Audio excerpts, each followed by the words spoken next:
Bismillahirrahmanirrahim. Assalamualaikum warahmatullahi wabarakatuh. Bihamdillah wassalatu wassalamu ala rasulillah wa ala alihi wa sahbihi wa mawalah wa la hawla wa la quwata illa billahi wa ba'du. Ma'asyiral muslimin wal muslimat rahimani wa rahimakumullah. Alhamdulillah, di malam hari ini kita kembali duduk di majelis ilmu. Salawat teriring salam tetap kita hadiahkan kepada Rasul kita Nabi besar Muhammad sallallahu alaihi wasallam. Pembahasan di malam hari ini biasa kita mengkaji tafsir. Entah kenapa tadi pagi saya lihat YouTube tentang kasus pembunuhan yang sedang viral. Vina Cirebon itu. Kemarin saya juga membahas di Al-Fajr itu tentang mungkinkah seseorang kerasukan arwah yang sudah meninggal. Maka berdasarkan Quran Sunnah ya mustahil. Tapi bukan itu yang kita bahas. Saya lihat ada seorang yang memanggil korin daripada yang mati laki-laki itu siapa? Eki katanya. Jadi ada berdua berhadap-hadapan, kemudian yang satu seperti orang bersemedi, dan di situ dijelaskan dia sedang memanggil korinnya Eki katanya. Untuk apa? Untuk menyingkap kasus dan menyebutkan siapa pembunuh-pembunuhnya. Begitu itunya. Ya sebenarnya sok tahu semua sebenarnya. Udah mendahului penyidik gitu. Jadi yang ingin saya jelaskan di malam hari ini seputar jin korin. Ini menarik, kita akan bahas seputar jin korin. Betulkah jin korin bisa dipanggil? Dan siapa jin korin ini? Ma'asyiral muslimin wal muslimat rahimani wa rahimakumullah. Bicara tentang jin korin, Al-Imam Ibn Utsaimin rahimahullahu ta'ala ketika memberikan penjelasan tentang siapa jin qarin itu, maka beliau mengatakan al-qarinu huwa syaitan. Qarin itu adalah syaitan. Musallatun 'alal insani biidnillahi azza wajalla. Yang dikuasakan kepada manusia karena izin Allah. Ya'muruhu bil fahsya wa yanhahu 'anil ma'ruf. Tugasnya memerintahkan kepada keburukan dan mencegah dari kema'rufan. Kemudian beliau menukilkan firman Allah Subhanahu wa taala, asyaitanu ya'idukumul faqra wa ya'murukum bil fahsya. Wallahu ya'idukum maghfiratan minhu wa fadla. Wallahu wasi'un alim. Dan syaitan itu menjanjikan kepada kalian kefakiran. Jadi kalau ada orang bersedekah, maka syaitan akan berikan was-was, jangan sedekah nanti fakir. Wa ya'murukum bil fahsya, setelah itu memerintahkan kepada kekejian. Sementara Allah menjanjikan kepada kalian ampunan dan keutamaan, dan Allah Maha luas lagi Maha mengetahui. Dari sini kita tahu bahwa qarin itu bukan jin yang baik, tapi dia adalah syaitan. Jadi orang yang memanggil jin korin untuk merasuk ke dalam badannya, hakikatnya kalau memang betul berarti yang dipanggil setan itu. Jadi dia sedang menginterogasi setan. Kira-kira kalau setan diinterogasi, jujur apa dusta tuh informasinya? Pasti dusta lah kan begitu. Jelas di sini Quran mengatakan, ya'idukumul faqra wa ya'murukum bil fahsya. Dia senantiasa merintahkan kepada kekejian. Ya tidak mungkin setan mengasih tahu siapa pembunuhnya. Paling dia akan memberitahu pembunuh-pembunuh yang tidak terlibat kan begitu, supaya gaduh dan terjadi kegaduhan. Makin ramai lagi kan kegaduhannya. Ma'asyiral muslimin yang dimuliakan Allah Subhanahu wa taala. Baik. Sedikit kita akan bicara tentang qarin dulu. Ada beberapa ayat dalam Al-Quran yang menjelaskan tentang jin qarin ini, dan juga beberapa hadis Nabi SAW kita baca dulu baru kita jelaskan.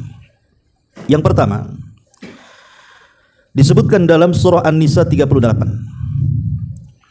Allah Subhanahu wa taala berfirman, "Walladzina yunfikuna amwalahum ria'an nas wa la yu'minuna billahi wa la bil yaumil akhir wa man yakunish syaitan lahu qarinan fasa'a qarina."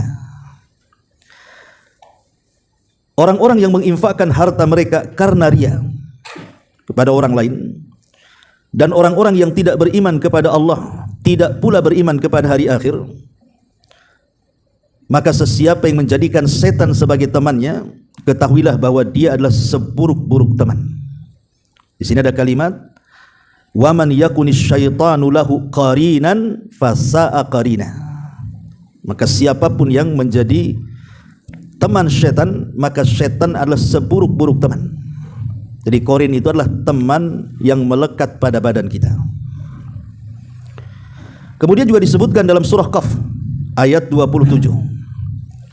Allah Subhanahu wa taala mengatakan, qala qarinuhu rabbana ma atghaituhu walakin kana fi dhalalim ba'id. Yang menyertai dia berkata, maksudnya qarinnya, ya Tuhan kami, aku tidak menyesatkannya, tetapi dialah yang berada dalam kesesatan yang jauh. Jadi nanti jin qarin itu pada hari kiamat akan berlepas diri itu dan mengatakan, aku enggak nyesetin dia kok, katanya. Dia yang sesat sendiri, katanya. Ini juga menunjukkan bahwa adanya jin qarin. Kemudian terulang dalam surah Fussilat ayat 25. Allah Subhanahu wa taala mengatakan di sini, wa qayyadna lakum qurana'a fazayyanu lahum ma baina aydihim wa ma khalfahum. Dan kami tetapkan bagi mereka teman-teman setan yang memuji-muji apa saja yang ada di hadapannya dan apa yang ada di belakangnya. Di sini ada kalimat qurana, teman-teman setan, maksudnya jin qarin. Kemudian juga disebutkan dalam surah Qaf. Itu surah Qaf ini sebenarnya ada dua kalimat qarin disebut di situ. Pertama dalam surah Qaf 23, wa qala qarinuhu hadza ma ladayya atid, dan yang menyertai mereka berkata, ini adalah catatan amal yang tersedia pada sisiku. Kemudian terulang pada ayat Qaf yang ke-27 tadi yang dibaca, qala qarinuhu rabbana ma atghaituhu walakin kana fi dhalalim ba'id. Yang menyertai mereka pula berkata, ya Tuhan kami, aku tidak menyesatkan, tetapi dialah yang ingin sesat sendiri. Artinya bahwa qarin itu memang ada berdasarkan nas Quran dan beberapa ayat, ya, nggak perlu kita baca semua karena banyak pembahasannya. Adapun dalam hadis Nabi sallallahu alaihi wasallam sebutkan dalam riwayat Ibnu Mas'ud radhiyallahu an, kata Nabi sallallahu alaihi wasallam, ma minkum min ahadin illa wa qad wukila bihi qarinu minal jinni. Setiap orang di antara kalian telah diutus untuknya seorang qarin atau pendamping dari kalangan jin.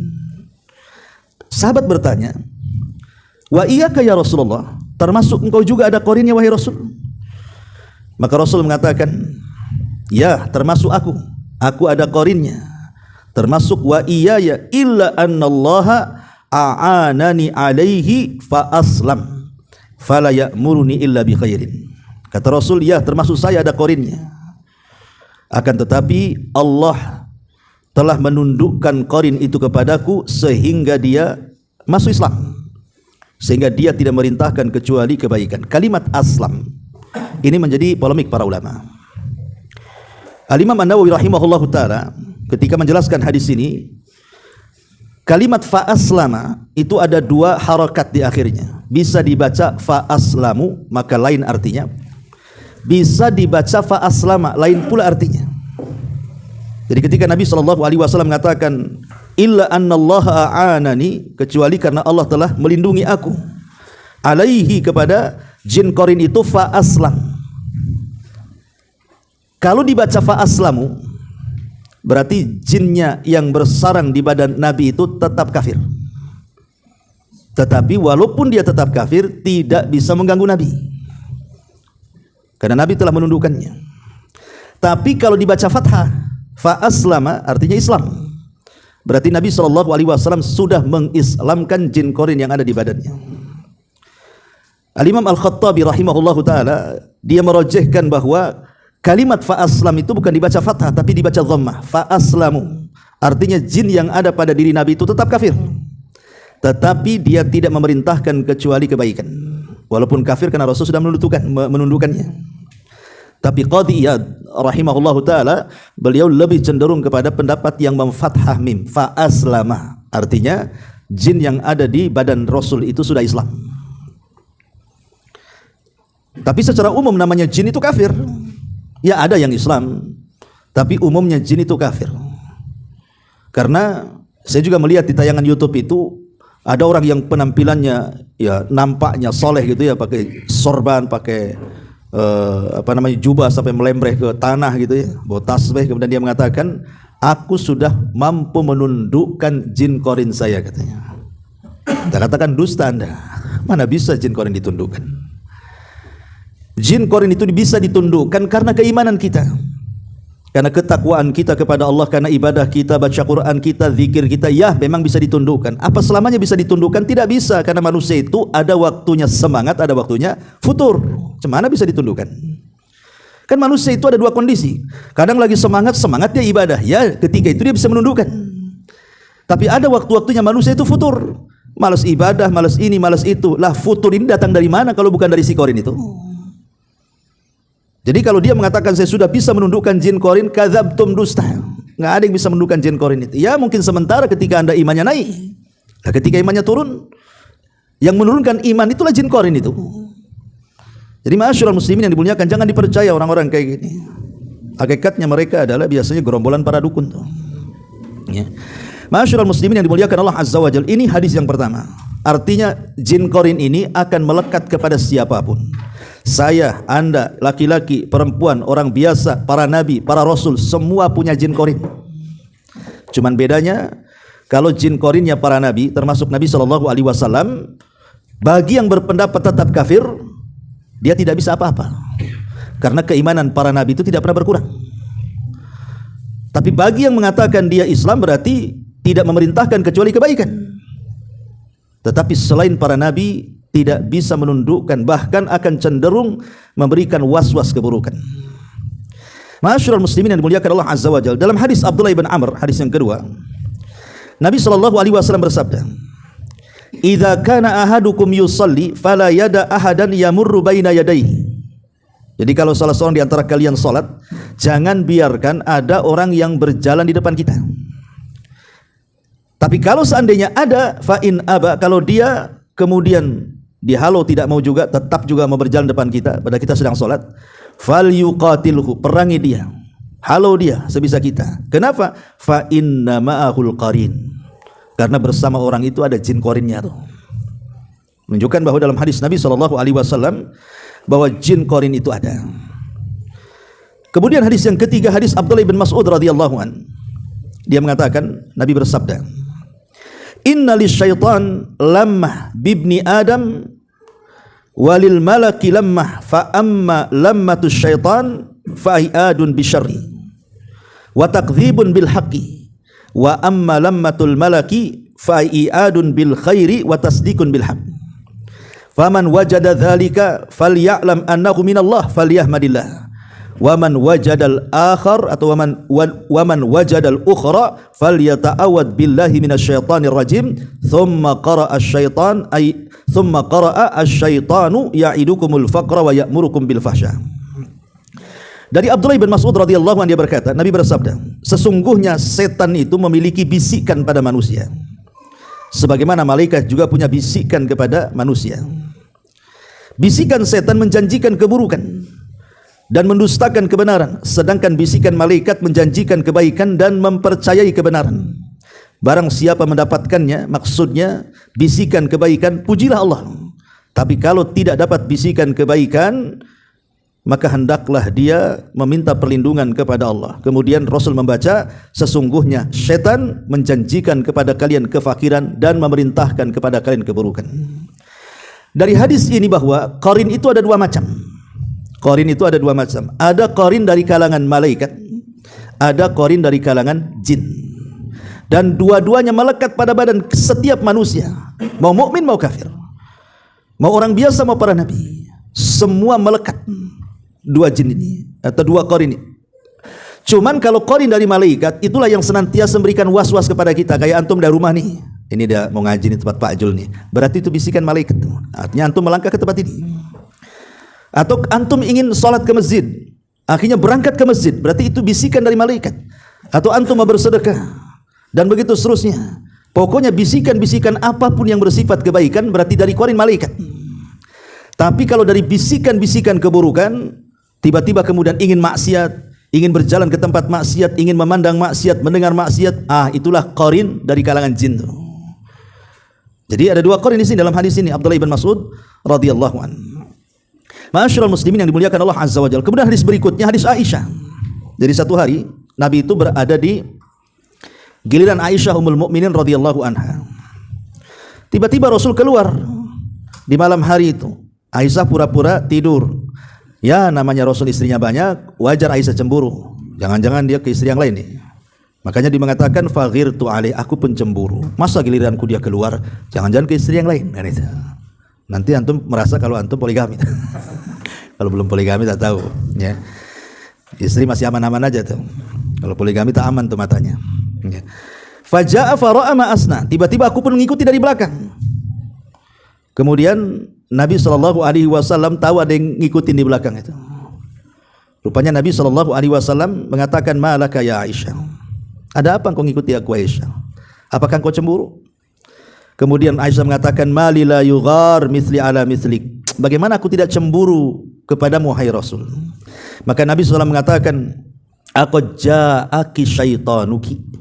Apakah telah datang setanmu hai Aisyah? Katanya. Itu yang bisikan setanmu ya, sehingga kau nuduh-nuduh aku akan ke istri yang lainnya. Ya. Maka qalat Aisyah mengatakan, ya Rasulullah, awa ma'i syaitan? Apa aku ada setannya? Katanya Aisyah. Maka Nabi SAW mengatakan, nam ya, kau ada setannya, kata Nabi. Fakultu wa ma'akul insan. Apa setiap manusia juga ada setannya? Maka Rasul mengatakan, nam ya, setiap manusia ada setannya. Maka Aisyah mengatakan, wa ma'aka, bagaimana dengan kamu? Kamu juga ada setannya, katanya. Sini detail tanya-tanya. Maka Rasul mengatakan, na'am ya, aku juga ada setannya, katanya. Walakin rabbi a'anani alaihi hatta aslam. Tapi Rabbku telah menjaga aku dari setanku sehingga dia aslam. Kalau dibaca fathah berarti dia masuk Islam. Kalau dibaca dhammah berarti dia tidak mengganggu. Gitu maksudnya. Ma'asyiral muslimin yang dimuliakan Allah Subhanahu wa taala. Taib, setelah banyak riwayat-riwayat, saya tidak akan baca banyak-banyak. Kita akan ringkas saja. Lalu apa pekerjaan jin qarin itu sebenarnya? Apa sih pekerjaan jin qarin itu? Ulama mengatakan ada sekitar 4 kurang lebih. Pertama, inti daripada jin qarin adalah memberikan was-was. Ingat, jin qarin itu tidak mungkin membahayakan kita secara fisik. Nah, dia tidak mungkin membahayakan secara fisik. Nah, umpamanya dibuat penyakit dalam badan kita, dibuatnya kita kanker, dibuatnya kita ada tumornya, ada apa? Nah, dia nggak akan menyakiti secara fisik. Dia hanya memberikan was-was saja. Jadi tugas jin qarin itu yang pertama ngasih was-was. Sana lu pergi. Tuh enak tuh, asik tuh di situ tuh. Maksudnya disuruh maksiat, hanya was-was saja. Dia ngasih was-was supaya kita ini berbuat jahat saja sebenarnya. Melakukan kezaliman, melakukan maksiat, melakukan kemungkaran. Itu tugas dia ngasih was-was saja. Tapi ingat, was-was syaitan itu lebih ampuh. Was-was syaitan itu luar biasa, ikhwatu fiddin, muliakan Allah azza wa jalla. Karena setan tidak bisa narik tangan kita, ayo kita ke tempat maksiat, tidak bisa dia. Narik-narik kita itu. Dia hanya ngasih was-was, berangkat sana, berangkat sana. Akhirnya berangkat kan gitu ya. Itulah kekuatan was-was mereka itu. Ini yang pertama. Yang kedua, terkadang juga syaitan itu datang saat kita ini tertidur. Boleh jadi sebelum tidur, boleh jadi kita ini tidak wudu, kemudian tidak berzikir, tidak berdoa, langsung main tidur saja. Maka qarin ini terkadang dia masuk dalam mimpi kita. Entah kemudian dalam mimpi kita itu dimimpikan kita ketemu genderuwo, kita ketemu makhluk-makhluk yang menyeramkan atau binatang-binatang yang menyeramkan sehingga kita ketakutan di situ. Intinya membuat mimpi buruk lah. Nah, ini sebenarnya juga menyebutkan bahwa tugas mereka juga diantaranya membuat mimpi buruk. Ini yang kedua. Kemudian yang ketiga, membuat wanita istihadhah. Membuat wanita istihadhah. Istihadhah beda dengan haid, ikhwan.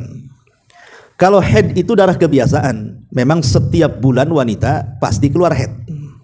Tergantung kebiasaannya, ada yang seminggu, ada yang lebih, ada yang kurang, kan begitu. Setiap wanita itu pasti ada haid selama dia tidak menopause. Ya. Tapi kalau istihadhah ini beda dengan haid. Dan biasanya istihadhah ini keluar setelah haid. Umpamanya seorang wanita haidnya seminggu, 7 hari. Harusnya 7 hari sudah bersih tuh, sudah kering. Kok ke 8 hari, ke 9 hari kok masih keluar darah? Maka diteliti darah yang keluar di luar kebiasaan haid itu. Karena istihadhah dengan haid itu akan berbeda. Dari kekentalan darahnya beda, dari baunya beda, dari warnanya beda, pokoknya beda. Jadi kemudian kalau wanita kok kemudian setelah masa kebiasaan haidnya masih keluar darah, itulah disebut istihadhah namanya. Lah sebagian ulama mengatakan istihadhah itu adalah pekerjaan qorin. Kenapa demikian? Ini bisa didengarkan para ummahat ya, para ibu-ibu nih. Ini penting nih masalah istihadhah nih. Karena seorang wanita itu kalau tidak bisa membedakan mana darah haid, mana istihadhah, bisa saja dia meninggalkan sholat, meninggalkan puasa, meninggalkan ibadah jadinya kan. Disangkanya haid padahal istihadhah. Sebab hukum istihadhah ini beda dengan haid. Kalau haid tak boleh sholat, tak boleh puasa. Tapi kalau istihadhah ini harus tetap sholat, harus tetap puasa seperti orang bersih. Cuman bedanya dia keluar darah. Ya, cukup dia mandi sekali saja, kemudian setiap mau sholat cukup wudu dan membersihkan tempat najisnya saja. Lah kadang-kadang kalau orang tidak paham membedakan mana istihadhah, mana darah haid, akhirnya meninggalkan sholat, meninggalkan puasa kan, meninggalkan kewajiban akhirnya kan, berdosa dia. Makanya seorang wanita harus cerdas mencermati darah yang keluar antara darah kebiasaan yang disebut dengan haid dengan darah yang bukan kebiasaan, namanya istihadhah. Lah sebagian mengatakan istihadhah ini pekerjaan qorin. Ini yang ketiga. Yang keempat, terkadang qorin ini dia tasyakul. Tasyakul dengan orang yang dikorininya. Ingat, dia tidak bisa membentuk yang bukan qorinnya, yang bukan orang yang dikorininya. Pamannya qorin saya tidak bisa membentuk rupa antum, wajah antum, dia hanya bisa membentuk wajah kita saja. Inilah yang terkadang isu-isu di masyarakat itu, kalau ada orang meninggal tiba-tiba dia hidup lagi, nongkrong di jembatan jadilah hantu jembatan, nongkrong di sumur jadi hantu sumur. Enggak, aku lihat memang dia, enggak mungkin lah dia mati kok, masih dia yang nongkrong di situ kan? Karena ini pernah kejadian, ini di Jawa Barat ya, di kampung saya dulu itu gitu, ada kejadian orang mabok kemudian overdosis akhirnya meninggal. Zaman bahula kita tahu kan, namanya hantu-hantu itu kan menyeramkan zaman dulu tuh. Zaman sekarang mana ada anak muda aja pacaran di kuburan, dia hantunya kan itu. Orang dulu kan ngeri-ngeri kan, kalau ada orang meninggal dan meninggalnya tidak wajar, orang kampung itu seminggu gak keluar dia. Sak preman-premannya gak keluar, takut hantu juga orang dulu. Jadi tersebarlah isu bahwa si preman yang mati karena overdosis minuman keras itu katanya suka nongkrong di jembatan katanya. Itu tersebar isu tuh. Ya kalau kita masih anak-anak masih kecil-kecil ya saja, makin takut lagi kan gitu. Baru setelah kemudian kita dapat hidayah, belajar, ya boleh juga terjadi, tapi itu bukan orang yang mati, ruhnya ke dunia kemudian nakut-nakuti orang dah. Boleh jadi itu korinnya. Dan itu pernah saya tanyakan kepada Syekh Adnan, guru saya di Yaman. Ya, apakah orang yang gentayangan itu memang dia hidup lagi setelah kematian kemudian jadi hantu? Tidak ada. Yang ada boleh jadi korinnya, tapi dia hanya bisa tasyakul dengan orang yang dikorininya saja. Ya. Tapi sekali ini kan perkara gaib, kita tidak bisa menjazamkan kecuali ada nas dari Quran dan hadis Nabi sallallahu alaihi wasallam. Baik, ma'asyiral muslimin wal muslimat rahimani wa rahimakumullah. Jadi kalau kita sudah tahu ini gambaran korin ini, kita tahu bahwa qarin ini kan bagian daripada syaitan ya. Karena tadi definisi para ulama ketika menjelaskan qarin, dia adalah huwa syaitan. Dia adalah setan. Jin qarin adalah setan. Yang namanya setan, ulama mengatakan tugas setan itu paling sedikit 4. Tugas setan itu paling sedikit 4. Ya. Apa saja tugas setan itu? Paling sedikit 4 tadi. Yang pertama, idlalul ibad wa ifsadihim, menyesatkan hamba-hamba Allah dan merusak mereka. Jadi kalau seandainya kembali kepada kasus pembunuhan tadi, tiba-tiba kemudian dia ingin menyingkap sebuah kasus pembunuhan, karena kan sekarang simpang siur antara siapa yang membunuh, Masih simpang siur gitu kalau kita nengok di YouTube ini pusing sendiri, nggak usah nonton antum. Ya. Bagus disibukkan dengan perkara lain, karena itu sudah ada yang menangani. Antum bukan penyidik. Antum bagus buka murotal, buka ceramah. Ya. Kalau antum ikuti tiap hari pagi sore berita itu saja, habislah waktunya di situ. Nggak ada manfaatnya. Itu sudah ada tugasnya orang-orangnya, pengacara, polisi, dan mereka lebih paham. Lah, kembali kepada orang yang tadi semedi di YouTube tadi itu.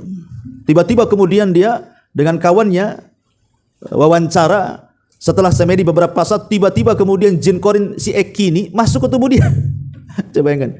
Kemudian ditanya-tanya, diterawang siapa pembunuh-pembunuhnya itu. Ikhwan, tugas setan itu idlalul ibad wa ifsaduhum, menyesatkan hamba-hamba Allah dan merusak. Dia tidak akan memberikan informasi sekalipun itu betul korinnya. Yang dia akan berikan informasi pasti informasi hoax, informasi dusta. Boleh jadi sengaja dibuat ribut kan gitu. Karena memang tugas setan itu menyesatkan dan merusak. Ini yang pertama. Yang kedua, dan itu kita lihat di hadis-hadis Nabi SAW, contohnya ketika iblis ini kan punya istana itu di tengah lautan. Setiap hari kan dikirim tuh pasukan-pasukannya. Ada yang bertugas ganggu orang akhirnya tidak sholat, ada yang bertugas ganggu orang akhirnya tidak puasa, tidak sedekah, tidak baca Quran, dan begitu seterusnya. Tapi bagi iblis biasa saja, karena memang itu tugas mereka. Iblis itu hanya tertarik dengan satu pasukannya kalau bisa mencerai-beraikan suami istri. Kalau ada orang cerai, oh senang dia. Mantap kau. Ya, sudah membuat orang bercerai, diambilnya piala diletakkan di kepalanya. Anta, ini benar nih katanya. Karena korbannya banyak. Ya. Lah sama juga ini kalau dia memberitakan, kemudian menyebut orang yang tidak bersalah, kemudian dikatakan dia pembunuhnya umpamanya, atau terlibat dalam pembunuhan. Nah, ini kan bisa menghukum yang tidak bersalah jadi salah, yang jiwanya maksum akhirnya jadi tertumpahkan akhirnya. Ini kan bahaya kawan. Ya. Maka jangan kemudian percaya dengan syaitan. Yang kedua, ibadatul insilil jin. Memang tugas mereka itu bagaimana caranya manusia itu beribadah kepada mereka. Itu tugas mereka. Makanya Allah mengatakan di dalam surah Al-Jin kan jelas sekali itu, bahwa ada sekelompok manusia itu mereka meminta perlindungan kepada sekelompok jin kan. Wa kana rijalun minal insi ya'udzuna birijalin minal jinni fazaduhum rahaqa. Ada sekelompok manusia itu meminta perlindungan kepada jin, maka jin itu menambah kekufurannya. Memang tugas mereka seperti itu. Yang ketiga, bahwa setan atau jin-jin itu mereka mengajarkan sihir. Jadi tugas mereka itu adalah mengajarkan sihir. Makanya para dukun, paranormal, bomo dan yang semacamnya itu guru-guru mereka adalah setan. Jadi ketika mereka itu kemudian menyakiti orang, yang mengajari sihir itu ya setan itu. Karena setan berperan dalam sihir itu. Kemudian yang keempat, adhiyatul bashar wa idrar bihim. Terkadang bukan hanya sekedar menyesatkan, merusak, membuat orang ibadah kepadanya, mengajari sihir. Lebih daripada itu terkadang menyakiti badan. Makanya lihat orang di sihir itu. Kadang ada yang lumpuh bertahun-tahun. Kadang dokter tidak tahu penyakitnya apa. Medis tidak tahu sama sekali karena itu sihir. Terkadang sampai mati orang itu dibuatnya. Ini kan bahaya, ya. Dan jin ini macam-macam kan gitu, mengganggu manusia itu. Terkadang kemudian dia masuk ke badan manusia kemudian kesurupan. Seperti kasusnya ini kan, dia sengaja dimasukkan ke badannya supaya kesurupan, akhirnya ngomong dia. Ikhwan, informasi dari jin itu tidak bisa dipercaya. Informasi, walaupun jin muslim yang masuk. Karena kalau jin muslim yang tak mungkin masuk ke badan manusia, gak mungkin menyakiti manusia. Jin muslim yang fasik ya, atau mungkin jin yang kafir yang masuk. Kalau antum berdialog dengan mereka, nggak mungkin mereka itu memberikan informasi yang jujur. Kenapa? Karena di zaman sekarang untuk mengatakan si fulan jujur, jin ini dusta ini, kita tidak tahu. Kalau di zaman Nabi yang kasih tahu. Contoh namanya Abu Hurairah, ketika dia nangkap orang yang maling, kemudian yang maling ini mengatakan, janganlah lepaskan aku ya Abu Hurairah. Sebagai imbalannya aku ajarkan kau sesuatu yang bisa melindungi kamu dari setan, katanya. Kata Abu Hurairah, apa itu? Kalau engkau hendak beranjak ke pembaringanmu, baca ayat kursi, maka setan tidak akan mendekatimu sampai waktu pagi. Kemudian Nabi SAW keesokannya bertanya, Abu Hurairah, yang kau tangkap itu siapa? Kau tahu nggak? Kata Abu Hurairah, nggak tahu. Kata Rasul, dia adalah setan, katanya. Jadi setan ngajari Abu Hurairah ayat kursi untuk mengusir setan. Maka Nabi SAW mengatakan, sadaqaka wa huwa kadzub, kata Rasul. Yang ini benar, tapi dia itu pendusta. Saya bayangkan ya. Jadi ketika Abu Hurairah diajarkan ayat kursi, kata Rasul, ini benar yang diajarkan dia. Tapi yang lainnya pendusta, gitu maksudnya. Nggak ada yang benar yang lainnya. Kalau yang ini benar. Jadi satu yang benar, yang lainnya dusta. Gitu. Makanya ketika Nabi menjelaskan jin-jin yang naik ke langit, kemudian mencuri dengar dari wahyu Allah Subhanahu wa taala langit pertama itu. Kemudian jin yang paling atas mendapatkan satu kalimat dari ucapan malaikat. Kemudian kalimat ini diberikan kepada jin yang kedua, yang ketiga, sampai yang ada di bumi. Kata Nabi SAW, yang benar itu satu kalimat, yang sampai ke bumi itu 99 kalimat dusta. Jadi kalau ada peramal kok betul ramalannya, ya khusus itu betul. Tapi 99 ramalan yang lainnya dusta. Gitu maksudnya. Atau boleh jadi mungkin ya, makanya jin sekarang ini ya, karena gara-gara pembunuhan Vina dengan Eki ini, semua dukun bersuara. Subhanallah, coba. Dia bisa meramal, coba. Tapi sampai hari ini mereka juga tidak tahu siapa pembunuhnya. Ya cuman ya kira-kira, agak-agak. Dukun kan gitu, kalau nggak dua kata itu, kalau nggak kira-kira ya agak-agak aja. Dia nggak bisa memastikan. Kenapa barang buktinya dia memastikan si fulan pembunuh? Ya. Makanya informasi apapun kalau datang dari setan itu tidak mungkin benar. Semua pendusta, karena mereka memang inginnya itu dibuat heboh seheboh-hebohnya, supaya manusia saling menzalimi satu dengan yang lainnya. Jadi terkadang dalam bentuk menyakiti itu, setan apa? Masuk ke badan orang, kesurupan jadinya. Ya. Ataupun dengan cara mengirim ain ke orang-orang yang hasad. Jadi kalau ada orang hasad kepada seseorang, maka mereka akan masuk di matanya. Kemudian akan memancarkan penyakit ain, penyakit hasad itu. Sehingga yang dilihatnya itu bisa rusak. Dan itu bagian daripada sihir. Makanya Rasul berlindung dari ain. Kebanyakan orang mati itu karena gara-gara ain, kata Nabi. Ya. Kemudian yang ketiga juga, terkadang mereka sengaja untuk menyakiti kita itu bergabung dengan kita. Ketika kita makan, ikut makan. Ketika kita minum, ikut minum. Ketika kita melakukan hubungan suami istri, ikut pula berhubungan di situ. Kalau ketika kita makan, minum atau berhubungan tidak baca basmalah dan ta'awudz. Ya seperti itu. Ya. Ataupun menyebabkan sakit bertahun-tahun, ya kan? Karena ada orang-orang yang kemudian jin ini tidak mau lepas dari diri dia sejak kecil sampai dia dewasa. Ada yang nggak mau lepas. Karena biasanya kedekatan jin dengan kita itu, satu mungkin boleh jadi dia jatuh cinta dengan kita, sama dengan manusia. Jatuh cinta, suka, sehingga namanya orang suka tidak mau pergi dari dia, sehingga dibuatnya kesurupan terus. Atau karena balas dendam, mungkin kita membunuh kawannya. Atau menyakiti kawannya, antum kencing sembarangan ke lubang itu, rupanya itu lubang jin pula. Coba kalau antum dikencingin sama jin, dendam atau sama jin, tapi jin kan nggak mandang kita. Kita pula dibuat tidak melihat mereka, mereka pula bisa melihat kita. Makanya Allah mengatakan, innahu yarakum huwa wa qabiluhu min haitsu la tarawnahum. Sesungguhnya dia dan seluruh kabilahnya, maksudnya setan, iblis dan jin-jin itu mampu melihat kita. Kita yang tak bisa melihat dia. Makanya kalau ada acting orang-orang penangkap jin itu dimasukkan ke botol itu, gimana caranya? Dia tidak bisa melihat. Mana mungkin menangkap sesuatu yang tidak bisa dilihat? Kayak antum nangkap angin. Antum bisa nangkap angin kan? Nggak bisa. Namanya nggak bisa nangkap angin. Lah itu sama, nangkap jin itu sama dengan nangkap angin itu. Jadi mereka hanya acting saja, tidak ada benarnya. Ya. Intinya bahwa, atau terkadang dia menikmati aurat kita. Makanya kenapa kalau kita masuk WC itu, kamar mandi, ada doanya di situ, supaya ketika kita telanjang bulat itu, walaupun kita telanjang, mereka tidak bisa melihat kita. Tapi kalau kita lupa atau memang sama sekali nggak pernah baca, ya kita ini jadi ditonton terus-terusan lah tiap hari oleh mereka. Mereka menikmati aurat kita, naudzubillah. Masyaallah muslimin yang dimuliakan Allah Azza wa Jalla, itulah diantara kesimpulan tentang masalah jin qarin ini. Jadi jangan pernah percaya, karena dengan kasusnya Vina dan Eki ini rusak akidah kaum muslimin. Rusak. Coba bayangkan. Sampai ada kerasukan arwahnya Vina. Apa enggak rusak tuh akidahnya? Ya kalau orang-orang yang sudah ngaji, sudah punya ilmu, enggak percaya orang sudah mati mana hidup lagi. Dia sibuk kalau dia memang orang jahat ya dengan azab kuburnya, kalau dia orang baik dengan nikmat kuburnya. Ngapain pula naik ke atas? Ya, apalagi iseng masuk pula ke tubuh orang pula. Lalu tugas malaikat gimana kan itu? Apa izin dulu sama malaikat? Mau ke atas dulu, mau ini godain orang? Gimana logikanya nggak masuk? Ya, ini kan merusak akidah Islam. Kenapa? Kalau sampai dipercaya ada arwah orang yang sudah meninggal masuk ke jasad orang yang masih hidup, berarti kan satu jasad dua ruh tuh. Mungkin satu jasad dua ruh? Mustahil, karena masing-masing jasad itu sudah satu ruh. Jadi kalau mamanya manggil ruh orang mati dimasukkan jadi satu jasad dua ruh namanya itu. Ini mustahil. Dan Nabi SAW sendiri yang mengatakan kepada kita tentang kisahnya Abdullah ibn Haram yang ketika dia mati syahid di perang Uhud, Allah kan mengatakan kepada Abdullah ibn Haram, "Ya abdi tamanna, hambaku, cita-citalah engkau. Kira-kira apa cita-citamu?"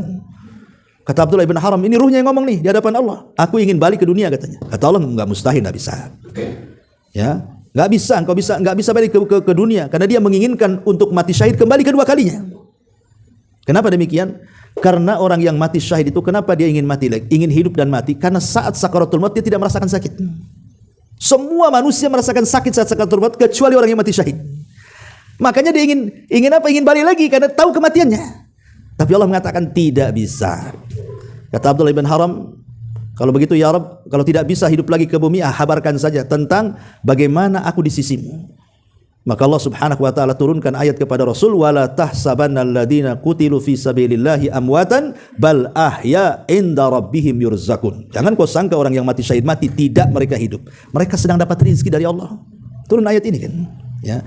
Ini kan menyesatkan orang. Belum lagi cerita jin korin orang yang sudah mati, jin korinnya si Eki itu dipanggil, dimasukkan ke badan, kemudian diinterogasi. Kalau memang iya seandainya, dan ini mustahil, kalau memang iya anggaplah jin korinnya dia setan, antum menginterogasi setan namanya. Ya. Apa nggak terbalik, antum menginterogasi balik sama setan gitu. Ya setan diinterogasi pasti merusak. Jadi ya ini sebagai pembelajaran bagi kita. Tetap kita itu melihat dengan kacamata Islam. Kita ini punya akidah, punya agama. Dan kasus ini sudah ditangani kan itu. Biarkan mereka yang bekerja. Ya. Masyaallah muslimin yang dimuliakan Allah Azza wa Jalla. Taib, ini yang disampaikan sebelum saya tutup. Kalau ada yang bertanya silakan. Tadi jin korin itu kan melekat ya. Iya. Berarti selalu bersama kita itu. Iya. Ketika orang tuh kesurupan gitu, berarti jin luar atau yang memang ada di Jin korin itu adalah pemberi waswas. Tadi saya katakan tugasnya memberikan waswas, tapi yang memberikan waswas itu bukan tugas jin korin saja. Banyak jin-jin yang lain yang di luar daripada kita. Ya. Contoh umpamanya hadis Nabi SAW ketika bicara soal orang tidur. Di situ ada yang ngencingi telinga kita kan supaya tidak bangun. Itu bukan jin korin, jin luar. Lain lagi, tapi kan sama tugasnya ngasih waswas. Ataupun yang mengikat di tengkuk kita. Ataupun jin yang disebut dengan hinzib. Jin hinzib itu yang suka masuk dalam sholat, kemudian uzkur kada, ingat ini, ingat itu, nyari kunci sebelum sholat tak tahu, habis sholat Allahu Akbar, aduh di lemari rupanya. Itu namanya hinzib. Itu lain lagi, bukan korin. Artinya bahwa jin-jin yang memberikan was-was kepada kita ini macam-macam bentuknya. Lah salah satunya jin korin, karena namanya iblis itu, dia tidak mungkin dia mengerahkan satu tentaranya saja. Pasti dia akan mengepung kita dari berbagai macam sisi kan, memberikan was-was di wudu, di sholat, di puasa, di semua ibadah, supaya kita tidak khusyuk. Jadi lain lagi. Lah pertanyaannya, apakah kalau seandainya orang yang saya atau antum meninggal dunia, apa jin korinnya juga akan meninggal dunia? Namanya korin itu kan melekat sama kita, dia nggak mungkin lari dari kita. Lah ini yang menjadi polemik para ulama. Ulama mengatakan bahwa ingat bahwa jin korin itu hanya tugasnya memberikan was-was. Artinya kalau kita sudah mati selesai tugasnya. Dari sini kata para ulama diambil hadis Nabi SAW, "Idza mata ibnu Adam in qata amaluhu illa min thalathin, shadaqatin jariyah aw ilmin yuntafa'u bihi aw waladin salihin yad'ulahu." Apabila anak Adam meninggal dunia, terputus semuanya. Termasuk dengan jin korin juga terputus. Masalahnya apakah kemudian jin korin itu masuk ke dalam kuburan menemani kita? Maka ulama mengatakan seperti Syekh Utsaimin rahimahullah mengatakan tidak. Ya, kalau kita meninggal, maka jin korinnya akan kembali ke koloninya menjadi penghamba iblis lagi. Ya kan? Karena tugasnya sudah selesai. Ya tentu iblis akan ngasih tugas yang lain, wallahu alam kan gitu. Nah, walaupun ada sebenarnya para ulama mengatakan bahwa jin korin itu dia mati dengan kematian yang dikorininya. Tapi ini perkara gaib. Yang masuk di akal adalah dia tidak mati, tetapi dia kembali kepada bosnya lah sebagai penghamba iblis. Nanti tugasnya apalagi terserah bosnya lah. Tapi tugas dia selesai sampai di situ. Menyertai orang yang disertainya itu korinnya itu. Tidak sampai masuk ke dalam kuburannya. Wallahu a'lam. Ya. Kalau hipnotis itu yang orang yang hipnotis itu yang bicara itu jinnya atau apa? Anda tidak tahu hipnotis. Ya kalau memang dia ngomong tanpa sadar bisa saja pakai jinnya. Bisa saja kan gitu. Karena sihir ini kan macam-macam. Ada yang menggunakan jin, ada yang menggunakan obat-obatan untuk buat halusinasi. Ya kan? Ada yang membuat obat-obatan, ada yang pakai jin, ada yang pakai pikiran kan macam-macam. Ya. Karena biasanya kan kita lihat hipnotis ini umumnya di masyarakat itu untuk kejahatan. Ya kan? Ada orang masuk ATM atau ditepuk, atau keluar semua duitnya, ini kan.